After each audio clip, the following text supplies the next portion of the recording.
Good afternoon, and welcome to Talking with Tyler. Today we have a very special guest with us, Mr. Leonardo da Vinci, but sadly he could not make it with us today, so we're going to video chat him. Hello, Mr. da Vinci. Hello, yeah, sorry I'm actually in my hotel room sick, but please ask away all the questions that you have. Question number 1. You were born and raised in Enchanto, Tuscany, a place that is not occupied by many people and is full of open fields and wilderness. Today, Tuscany has a museum that is dedicated to your work. Would you say this is the environment that gave you passion as a child? Well, yeah, just like you stated, the area I grew up in, it was very small, not so populated. The wilderness was very wide there, fields, woods everywhere. So I think in a place like that, no distractions really helped me focus towards my work and passion. So it really helped me to what I do today. Question number 2. Your mother and father never got married. Your mother married another man to start a new family when you were young. At the age of 5, you started living with your father and uncle who also helped raise you. What were your feelings about leaving your mother to live with your father? Well, yeah, my mother actually did remarry a man from a Tuscan town.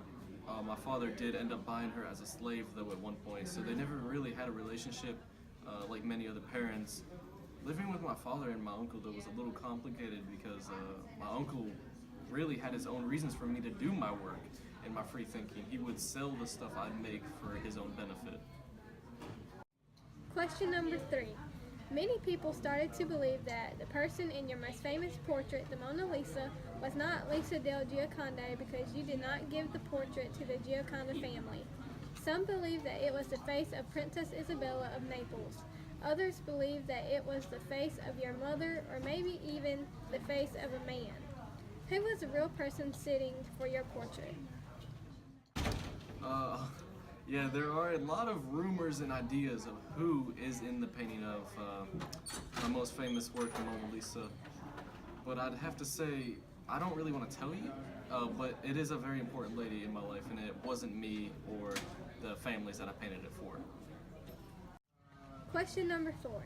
You are clearly a free-thinking man with a lot of knowledge, but yet it has been stated in your personal journal that you did not receive a full education.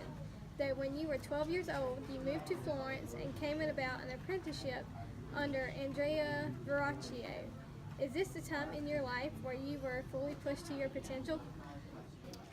Yes, I did move to Florence when I was 12 years old, but it wasn't actually until 15 I got my apprenticeship under Andrea. It was a very rough time for me, you could say, but not at the same time. It was just more of a moment where I was pushed in my life to really show my true skill. It was 11 years, so it was pretty hard, but it actually wasn't until many years later when I started doing my own work that was really just me instead of someone teaching me. Question number 5. It is stated that you left Florence because it was an unsatisfying place for adult life. You moved to Milan and began to work more on sciences and engineering. Could you enlighten us on what was in Milan that made you want to move? I did move to Milan, but the reason is in Florence, they're lively people.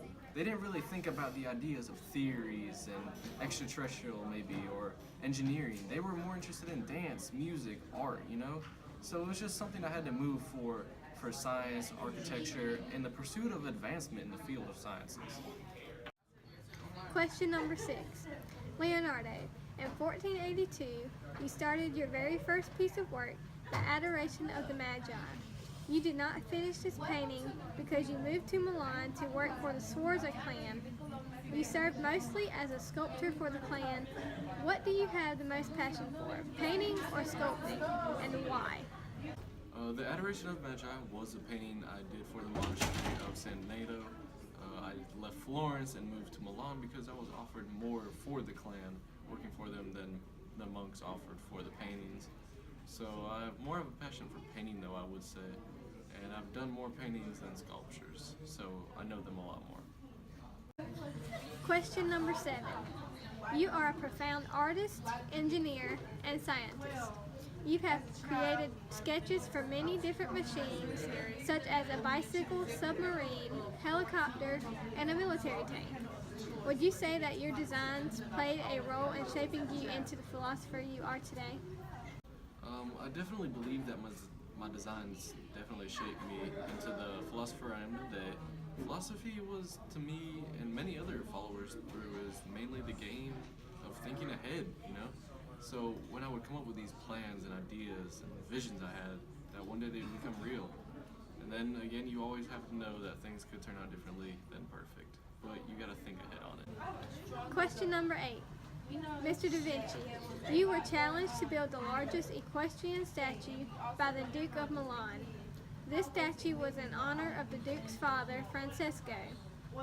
Would you say that this statue was a difficult project? How long did it take you to create this statue? I really would not say that it was difficult to do. I did put a lot of effort and time into making the acquaintance statue. The statue was to be placed in the vineyard near the Duke's castle. The horse was first modeled out of clay and then was going to be molded in bronze, a very good metal of the time.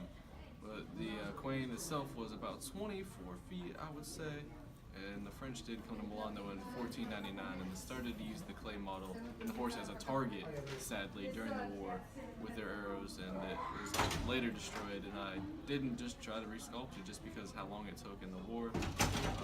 It did take me a couple of years to sketch a drawing of the statue though to get the details just perfect for it to be one day. Question number 9. The sculpture of the equestrian is said to be your most famous statue of all you have erected. It was made despite out of the war. The dedication is very high, so what made you craft such a piece of art even as the war goes on? The equine statue itself was asked as a favor for the Duke in honor of his father. The project was heartwarming, so I couldn't turn down such a thing, you know? It really spoke to me, even when the war was going on. And as I said before, sadly the French did come through and destroy it, so it's really sad to see a piece of work like that go away with all the emotion and feeling behind it.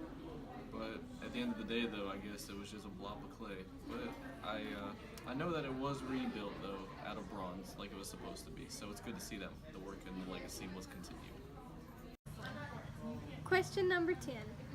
You had many engineering ideas such as tanks, flight mechanics, and weaponry.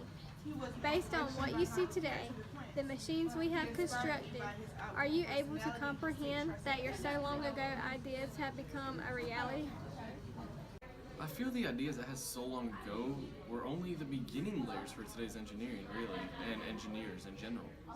It's an unexplainable feeling to see these ideas that were doubted by all and thrown away and cast aside that have been created. And I'm sure that many more achievements and technology-based advancements will just become imaginable through my own vision and other people's and just be created, and we'll always have advancements. Thank you so much, Mr. Da Vinci, for taking the time to do this interview while you're sick. Oh, it's no problem. I really love doing this kind of stuff. Yeah, it sucks I'm sick, but I'm happy I could get you the stuff you needed for this.